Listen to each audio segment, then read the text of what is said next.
Good morning, and welcome to First Church Boston. I'm Peter Bonos, your worship coordinator for the day, and it is my pleasure and responsibility not only to welcome all of you, including those of you not present in person. Any of you may be watching on YouTube. In fact, anyone may decide to tune in years or months in the future. So welcome wherever you are, whenever you are. But for those of you who are here and are not yet familiar with this community or Unitarian Universalism, stick around for coffee hour. We call it that throughout the year, even though in summer people tend to go for the lemonade and things like that. There will be coffee for those who are traditional about it. I personally have always considered it an important part of the welcome statement's responsibility to thank our musicians, Larry Bell at the piano and Brianna Perez, our soloist, for the amazing contribution they always make to our worship here. And beyond that, announcements. What is happening? Summer is winding down, which means we have one more regular service in the chapel. The preacher for that is lined up. I see her in the room, Helen Reese, a brilliant person, really. But today we have Barbara Martin, former chair of the Standing Committee, former chair of the search committee that found us our relatively new, having been here long enough, I still think of her as the new minister, but she's been here for a few years already, Stephanie May, Reverend Dr. Stephanie May. And one word for those of you who haven't been coming during the summer or who are here for the first time or who haven't been here in years, during the joys and concerns, you'll find it listed in the under centering moments after prayer and moment of stillness. You have all hopefully been offered and taken, if you wanted, a slip of paper and a pencil for writing down anything you want to share with the congregation, for better or ill, anything that has been on your hearts or in your minds. The time to do that, write out what you want to during the song, There Is a Love, and we will collect them from you. Just wave it in the air and I'll walk about and collect them.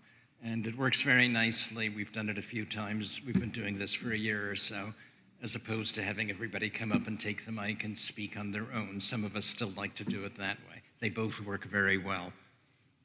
And I think that's all I'm supposed to say. The service after next Sunday will be a porch gathering. So weather permitting, we will not have to come back up here for it. We'll gather outside. And after that, we will begin our regular fall season with the typical delights of fall, water communion and Charter Day and all that. The reading with the Rev as of this morning's order of service still does not have a date, but our minister, the Rev, is here and confirms that there is not yet a date.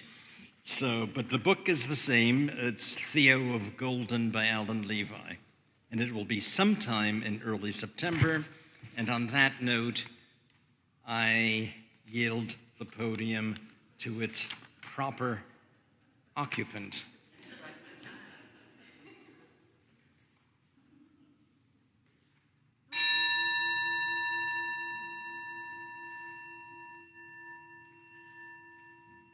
Good morning. There are many pleasures in leading a service like this. There are also a lot of anxieties and pressures, but one of the pleasures is thinking about opening words and looking into the hymnal and seeing what there might be there, and often finding one that just hooks into the themes you're thinking about or the words you find keep recurring. So this morning, I want to open our service with this reading from Reverend Barbara Wells. O spinner, weaver of our lives, your loom is love. May we who are gathered here be empowered by that love to weave new patterns of truth and justice into a web of life that is strong, beautiful, and everlasting. As we light the chalice, the symbol of Unitarian Universalism, will you join me in the words of the affirmation, which is in your order of service? Love is the spirit of this church, and service its law. This is our great covenant, to dwell together in peace, to seek the truth in love, and to help one another. Take a few moments to greet one another.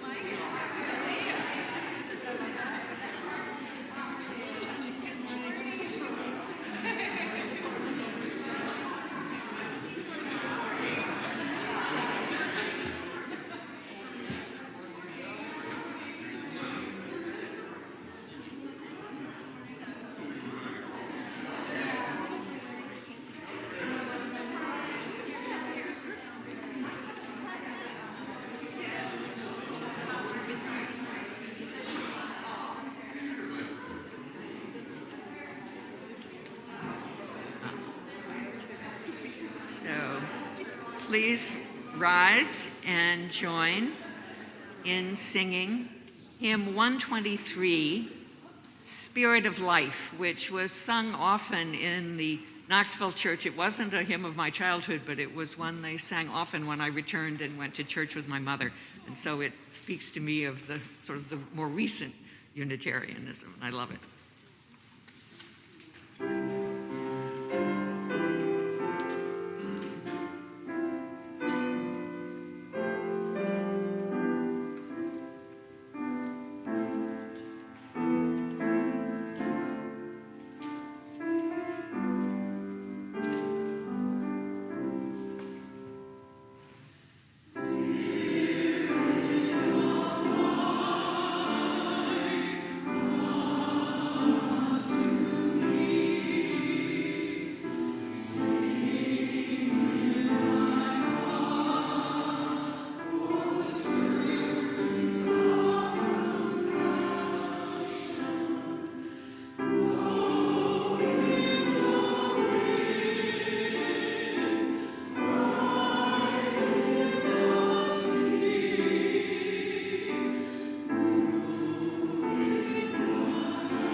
And now, if you'll join me in responsive reading 649, is it?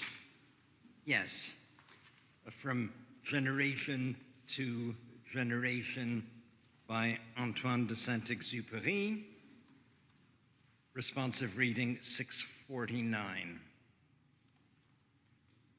In a house which becomes a home, one hands down and another takes up the heritage of mind and heart.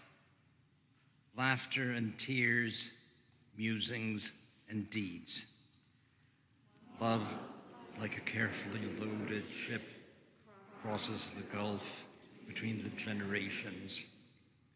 Therefore, we do not neglect the ceremonies of our passage when we wed, when we die, and when we are blessed with a child, when we depart and when we return, when we plant and when we harvest. Let us bring up our children. It is not the place of some official to hand to them their heritage. If others impart to our children our knowledge and ideals, they will lose all of that is wordless and full of wonder. Let us build memories in our children, lest they drag out joyless lives, lest they allow treasures to be lost because they have not been given the keys. We live not by things, but by the meanings of things. It is needful to transmit the passwords from generation to generation.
Please join me in a moment of prayer and stillness.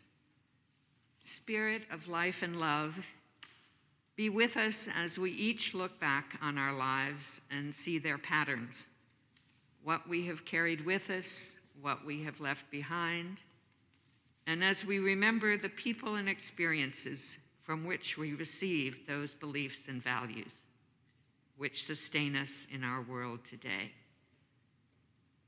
Let's take a moment of silent meditation.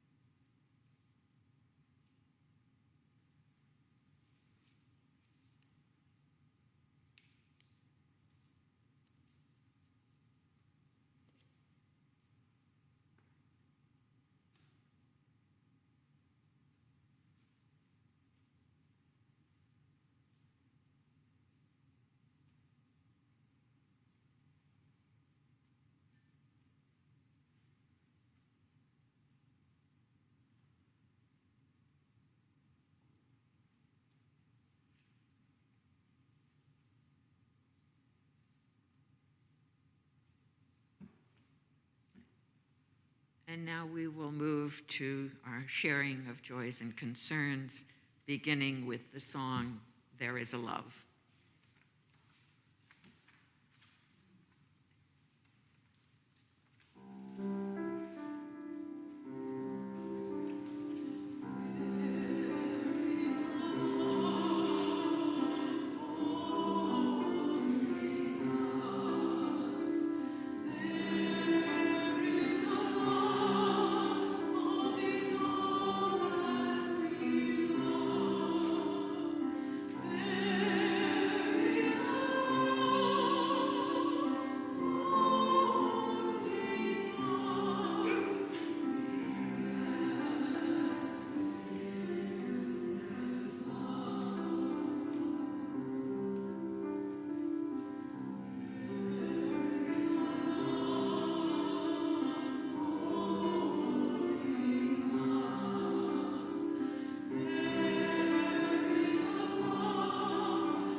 I would like to begin with an expression of my delight at seeing our Reverend Dr. May back from vacation, a harbinger of another great year ahead.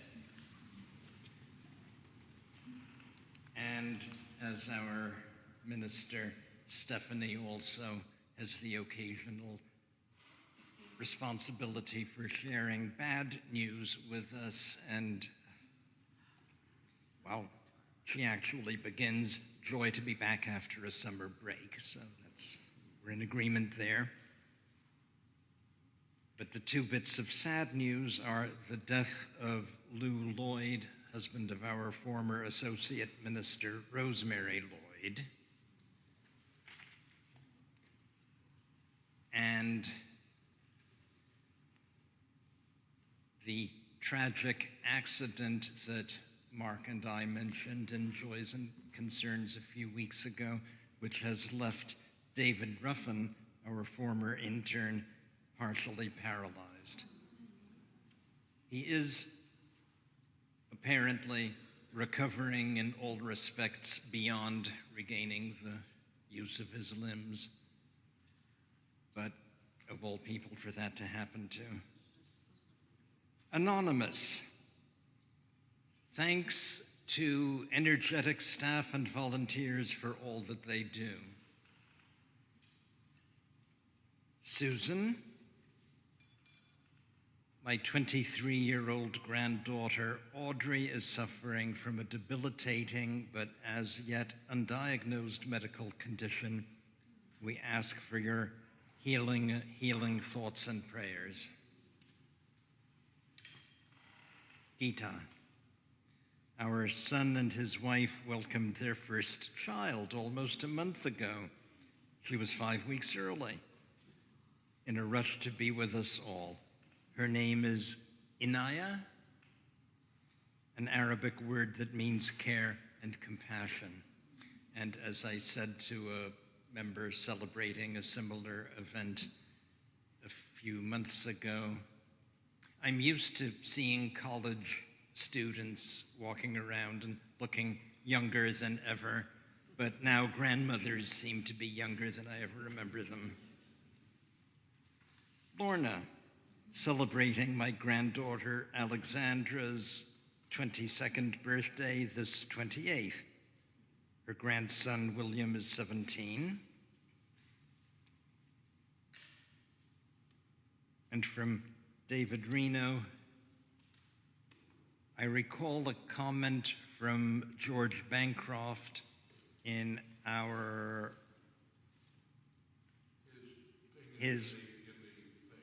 as chaplain of the U.S. Senate. Ah, yes, and being in his role as chaplain of the U.S. Senate, he was in Congress when a lady visiting Washington, feeling very patriotic, asked him, "Chaplain Bancroft, do you pray with the Congress?" Since he was required to tell the truth, he answered honestly, "No, madam. I see the Congress and I pray for the country. Work the polls and vote." That deserves a pebble, certainly. And as customary, we close with a pebble summing up all the things in our hearts that we have not chosen to share, but which are still important to us.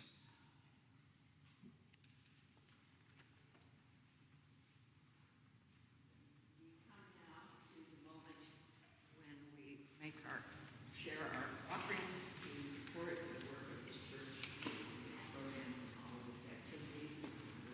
Peter,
Thank you for your gifts.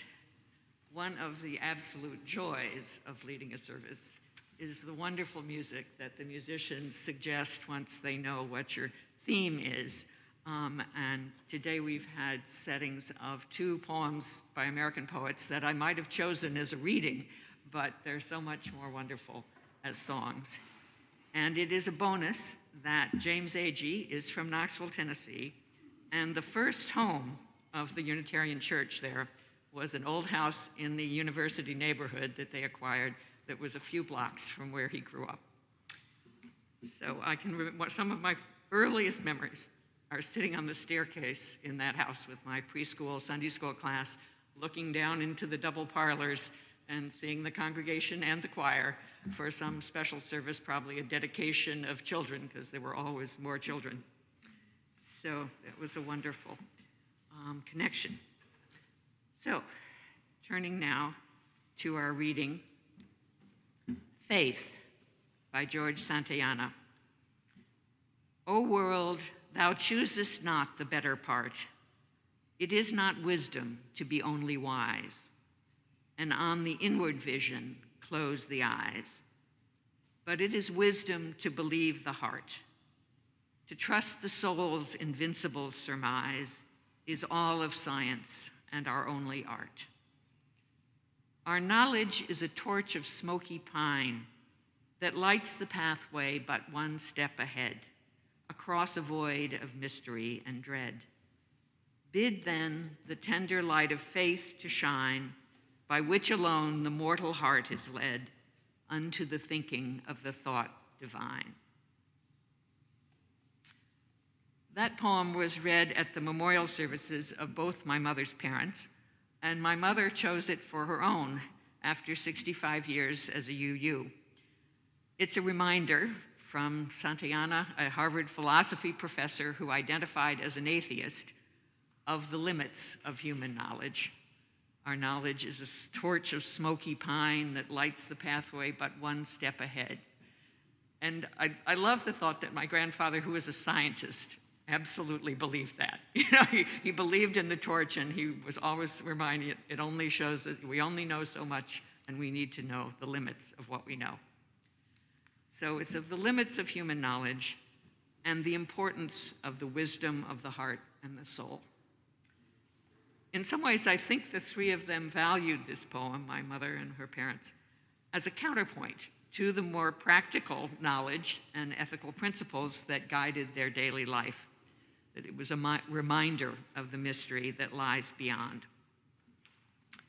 At the age of 5 or 6, I asked my mother whether Unitarians believed in heaven, which indicates that I had picked up the idea of heaven from outside sources, that I knew that we were Unitarians, and that I already knew that Unitarians might not agree with the mainstream, especially in Knoxville, Tennessee. And my mother said, well, since no one can come back to tell us about heaven, we don't know. There's no way to know whether it exists. But whether it does or not, we don't believe it's an excuse for not treating people well on earth. And those ideas echo her own upbringing, her own parents, her father the scientist, and her mother the YWCA director, a believer in community service here on earth. But my mother was very comfortable stating these as our beliefs as Unitarians, a church our family had joined a few months before I was born, after I was born, actually. We arrived in Knoxville and I was already born. As an adult, I continued to identify as Unitarian. I looked forward to going to church in Knoxville when I visited my mother. I dropped in at Boston churches a few times every year. I learned to say I was a UU rather than a Unitarian at the point when that began to be the common phrase. And when friends left Boston for jobs in remote cities like Minneapolis or Memphis, I would suggest that they seek out the UU church to find like-minded people. But I only became an active adult congregant when I joined First Church in 2019. And that involvement in my 70s has often sent my thoughts back to my childhood and the Tennessee Valley Unitarian, later Unitarian Universalist Church. TVUUC, as it's now known, was newly founded in the 1950s and Unitarianism was little known in the South and definitely questionable. I learned at some point that in New England, Unitarians were long established and respected, that an old-time white church with a steeple could be the Unitarian church, which was a very baffling idea. The Knoxville Unitarians built a church in 1958 when I was 6, and it was a strikingly modern building that reinforced our position as outliers in Knoxville. So it always made sense that the grown-ups at this new church came from various other religious backgrounds. It was only later that I learned that born and bred UUs are somewhat rare even in long-established Boston congregations. Nationwide, it's only about 10% of the membership. So we're a denomination of converts.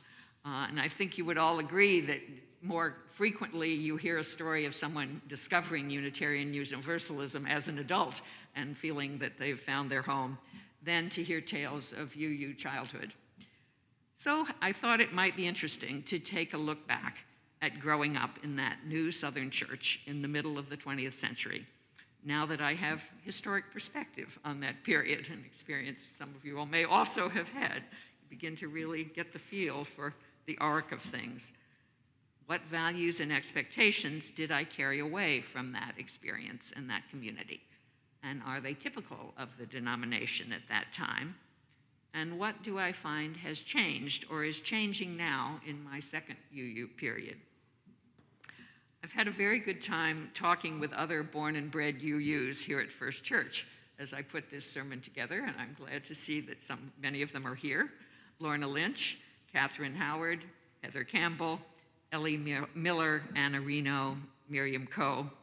I haven't had a chance to talk in detail with Margaret Shepard or with the younger generation, Isaiah Oliver, who is now on the standing committee, and our intern minister, John Newhall, who both grew up as UUs. And if there's anyone else that I've missed, I apologize, and I would love to hear your recollections. The memories of those I talked with date mostly from the 50s through the 60s, in churches from the Boston area to Brooklyn, to Youngstown, to Baltimore and the DC area, to Knoxville. Some of these churches, like First Church, evolved gradually out of Congregationalism and even Puritanism. So they were comfortable in the 50s with continuing Christian practices like the Lord's Prayer, communion, nativity pageants at Christmas. We have some nativity pageant veterans. These were not the practices for my church. We did Christmas, but no pageant. And some other churches observed careful limits. Around 1945, Lorna arrived for Sunday school at First Unitarian Church of Baltimore, which is a landmark of American Unitarianism. And she heard the teacher assure her mother, "We never say the word God in Sunday school." And 5-year-old Lorna said, "Well, what does the minister say in church?" Her mother said, "He speaks the truth as he sees it." And Lorna said, "Well, then I'm going in there." She was maintaining Unitarian freedom of speech and belief for all ages. And she tells that story much better than I do. In our conversations, I've heard of grandmothers and great aunts to whom the Unitarian Church was very important, and also of parents who made a new choice. My own parents came out of progressive congregational families in Ohio and Massachusetts. I always thought becoming Unitarian in Knoxville was a new step for our family. But a few years ago, going through family letters, I discovered that my grandmother's grandmother was a Universalist. And that's something I don't think my mother ever knew. So as a child, my great-great-grandmother attended a Universalist chapel in northern Pennsylvania. And when the family moved to Minnesota a few years after the Civil War, they attempted to gather a Universalist group in Mankato, but they ultimately fell back on the Congregational Church. But at the end of her life, around 1906, when she came to Chicago to live with her daughter and son-in-law, who happened to be a congregational minister, she tracked down a Unitarian church in Evanston and got herself there on the streetcar. As she wrote to her granddaughter, my grandmother, the minister's name was James Vila Burke. And I discovered that he wrote the affirmation that we say every Sunday: "Love is the spirit of this church and service its law."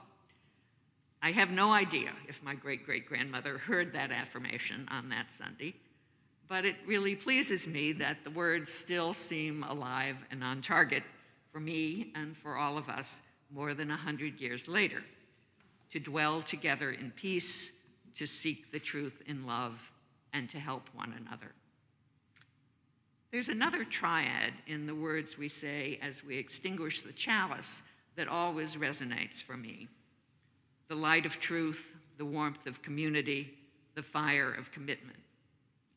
These were written by a California minister, Elizabeth Sell Jones, around 1985, as chalice lighting became a standard part of UU services. And then last week, Daniel Lawler quoted one of his favorite distillations of what religion comes down to, expressed in recent years by the Reverend Cheryl Walker. It's another triad: do good, grow your soul, make friends. Very accessible, very, yeah, I could do that. So it's not surprising that these three, these three trios align pretty closely, that there's continuity. You could match them up and consider the distinctions and the differences, the degree to which they are synonymous or not, and whether the differences in phrasing represent shades of meaning, shifting of priorities, or just updating of language. So you have the evolution from dwelling together in peace in the late 19th century to the warmth of community, written in the 1980s, to making friends in the 21st century. You have moving from help one another to the fire of commitment to do good. And then the references to truth, to its light, to seeking it, and that truth is not mentioned in the most recent saying. So, is an allegiance to truth under one of the things gathered under grow your soul? That's a very rich, embracing phrase, but it takes in a lot. And how does love thread through it all?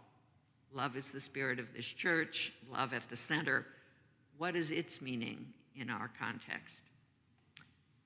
So keep all this in mind as I tell you something about growing up as a UU in the 50s and 60s.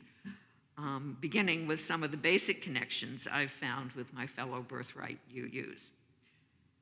I've talked mostly with boomers, so many of us remember overflowing RE groups, multiple classes divided by age.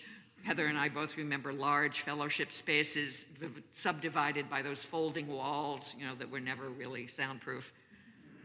Starting in the sanctuary with a time for all ages was decades away and almost not feasible with the number of kids in some cases. Our memories indicate similarity but not standardization. Congregations picked and chose their Sunday school topics, often adapting from the increasing array of teaching units that were offered by the UUA, but also often giving their volunteer teachers considerable latitude. All of us remember discussions of nature. Snowflakes have come up quite often, and Miriam, who came along a little later, remembers bread baking. And if you think about it, both snowflakes and bread baking are examples of the sort of mystery and wonder of nature, what natural forces can bring about. Heather and I both remember ancient Egypt with a focus on Akhenaten, child of the sun, the pharaoh who worshipped only the sun god in the form of a solar disk, and thus is seen as the first monotheist, very important for Unitarians. Building models, tabletop models, was popular for learning about ancient civilizations and their beliefs. Ellie remembers constructing a Maya temple in Youngstown, possibly because her Sunday school teacher was an archaeologist. All of us remembered the year in which you visit other churches, a UU unit called the Church Across the Street. So often a Catholic Mass, a Baptist service, and I remember a Sunday morning conversation with a rabbi who was available to talk to us at that time of the week. There was certainly no mosque in Knoxville at that time. We probably watched film strips or read stories about Buddha and Mohammed. I certainly remember them as among the great teachers who were cited along with Jesus and Moses and Plato and other great minds across the march of the centuries. Comparing these memories told me that the Knoxville Church was fairly typical of the denomination at mid-20th century, but also revealed that it had characteristics related to the place and moment of its founding. I've now learned how its story fits into a larger picture. In the post-World War II period, the AUA, the predecessor of the UUA, sought actively to spread the Unitarian denomination to more parts of the country, including the South, where it really did not exist before World War II, providing guidance and financial support to many aspiring churches and fellowships, often in cities with colleges or universities. So in 1947, when 88 people came together in Knoxville to sign the charter of a Unitarian church, there were native East Tennesseans among them, but many of the founding group and the congregation that grew around them were Northerners who had come to teach at the University of Tennessee or to work as engineers or surveyors or lawyers for the Tennessee Valley Authority, or had come to Knoxville in that region for other reasons. In my decades in New England, I've resisted what I often feel is stereotyping of the South, but it is certainly true that the ethos that surrounded us was Southern Baptist. Every public school day began with a Bible reading. Any civic meeting or football game began with a prayer that ended in the name of our Lord Jesus Christ, Supreme Court rulings notwithstanding. The civil rights movement was a driving force in the growth of Unitarian churches in the South in those years, and it was very present at TVUUC. One close childhood friend told me last year that this was unquestionably what drew her parents, one Northerner, one native East Tennessean, and we knew throughout our childhoods that Alice Hook's mother could not join the church while her mother was still alive. So she came where her values were, but she observed family traditions. In the 50s, members of TVUUC were central in establishing an integrated day camp that many of us attended. And their shabby mansion in James Agee's old neighborhood was one of the few integrated meeting places in Knoxville. So it welcomed a variety of organizations and traveling groups. Members of the church joined in the protests and sit-ins that ultimately integrated Knoxville's public spaces. Like many UU congregations, we were not so successful in achieving diversity within our own group, although there were two families that were Black families that were leading members of the church throughout my childhood. As I've always heard the story, they came in response to a direct invitation, an appeal from the minister.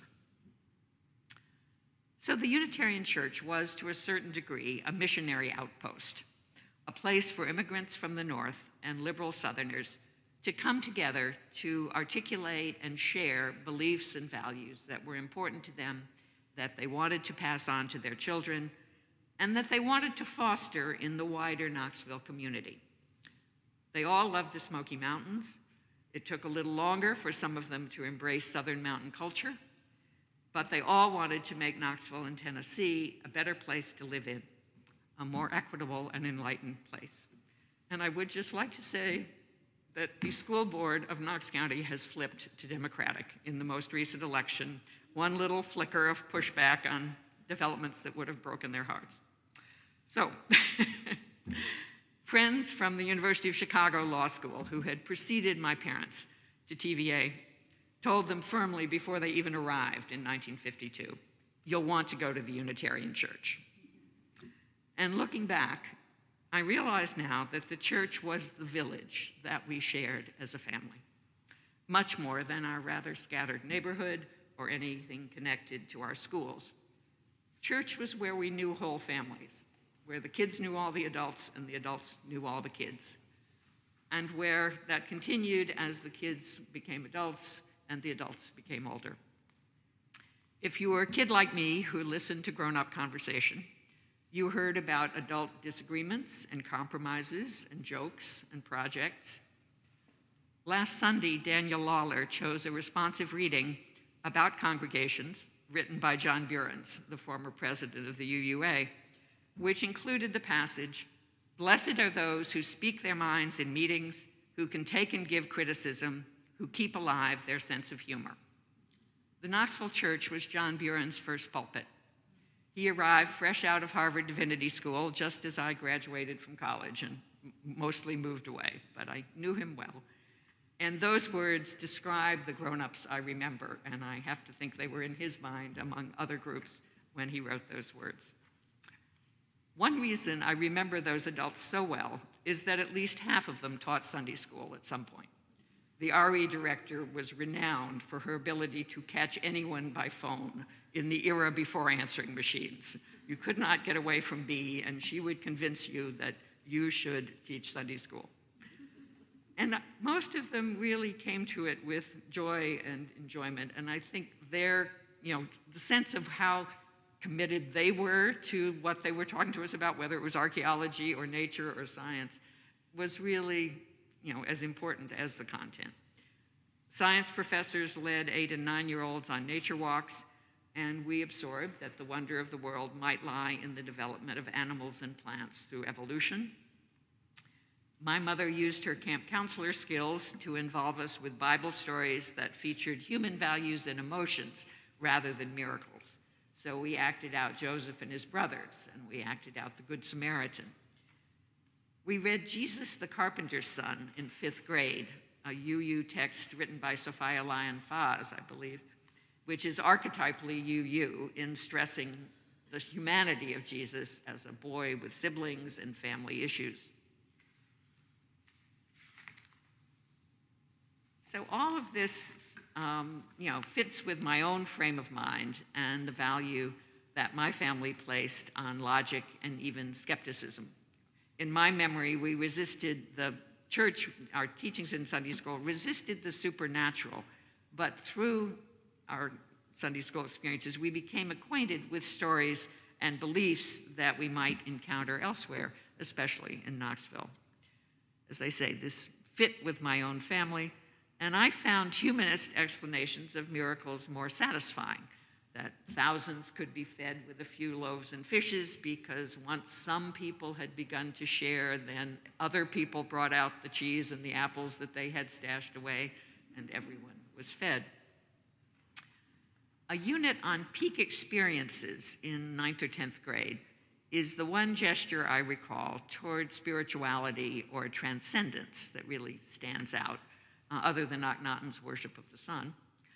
And that unit was very humanist. It was grounded in our capacity as human beings to achieve transcendent moments of awe or wonder.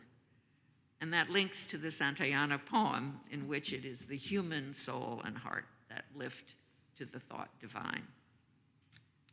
When I consider the 3 sets of phrases that I cited earlier in the sermon, the one that captures best what I feel I absorbed, not only in Sunday school, but in adult services and hanging around much longer than I wanted to at coffee hour, is the light of truth, the warmth of community, and the fire of commitment. That you should seek the truth, the proven data, the logical explanation, the facts, through science, through evidence, through multiple perspectives. And as a group, you should share that light with others to bring about a better and more just society. When I talked recently with my friend Tina, who has been the most consistently involved UU of my childhood group, she agreed that the church of our youth was pretty cerebral. What she has felt changing in UUism over the years, and what I have seen in my return, is perhaps the shift to love at the center, and perhaps more openness to ideas coming down from universalism. Stephanie has preached some good sermons to help us unpack what that looks like, what that might mean. Tina remembers a shift in UU language some years ago that really struck her, a shift in some context from the phrase tolerate difference to embrace difference. It's a pretty significant shift.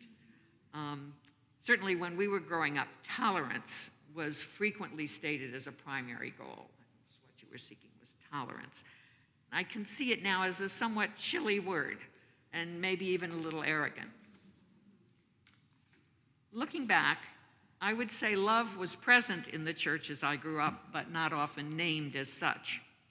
Affirmations and covenants were less often part of Unitarian services at that time, I think, and we did not recite one.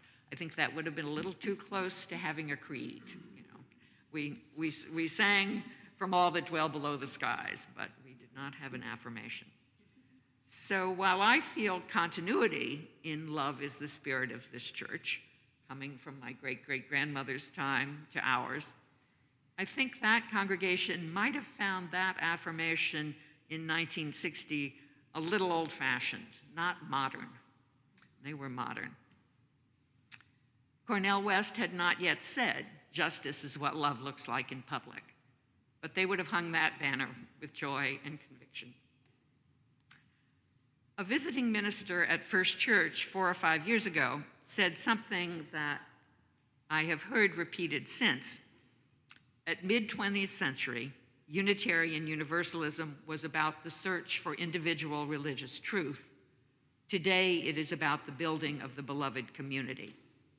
And that resonated with me. I remember I wrote it in my order of service because it named a past, a thought that I recognized well, and also named the shift and the challenge that I think we face today in thinking about the beloved community and how it can take in many more. So that's where I came out after looking back and looking at now, and I look forward to continuing the conversation with all of you. Please rise to join me in our closing hymn, one that I have loved singing all my life, "Forward Through the Ages."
to close with words from Theodore Parker, a Bostonian and a leading Unitarian voice in the 19th century. Be ours a religion which, like sunshine, goes everywhere. Its temple, all space, its shrine, the good heart, its creed, all truth, its ritual, works of love, its profession of faith, divine living.